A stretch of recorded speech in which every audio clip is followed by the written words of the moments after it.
नमस्कार शेतकरी बंधूंनो, स्वागत आहे तुमचं आपल्या ग्रेट शेतकरी यूट्यूब चॅनलवर। बघा शेतकरी मित्रांनो, 23 मे 2026 रोजच्या आजच्या आपण संपूर्ण महाराष्ट्रामधील कापूस बाजारभाव या व्हिडिओच्या माध्यमातून लाईव्ह स्वरूपात जाणून घेणार आहोत। तत्पूर्वी आपण चॅनलवर नसाल चॅनलला सबस्क्राईब करायला विसरू नका। बघा शेतकरी मित्रांनो, कृषी उत्पन्न बाजार समिती मानवत येथे कापसाला 9400 रुपये क्विंटलचा दर दिलेला आहे। चला तर आपण सविस्तररित्या बाजारभाव जाणून घेऊया। बघा शेतकरी मित्रांनो, कृषी उत्पन्न बाजार समिती अमरावती येथे अवकालेले 60 क्विंटल असे दर 9450 रुपये क्विंटल, सर्वसाधारण 9225 रुपये क्विंटल जात आहे लोकल कापूस।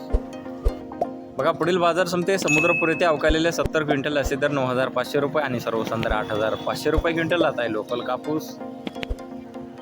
बघा पुढील बाजार समिती पारशिवनी येथे जास्ती दर 9000 रुपये क्विंटल, सर्वसाधारण 8500 रुपये क्विंटल जात आहे H4 मध्यम स्टेबल कापूस। बघा तसं पुढील बाजार समिती उमरेड येथे जास्तीत दर 9160 रुपये क्विंटल, सर्वसाधारण 8830 रुपये क्विंटल जात आहे लोकल कापूस। बघा शेतकरी मित्रांनो, कृषी उत्पन्न बाजार समिती मानवत येथे अवकालेले 1900 क्विंटल जास्तीत दर 9440 रुपये क्विंटल, सर्वसाधारण 9360 रुपये क्विंटल जात आहे लोकल कापूस। बघा तसं पुढील बाजार समिती काटोल येथे जास्तीत दर 9000 रुपये क्विंटल जात आहे लोकल कापूस।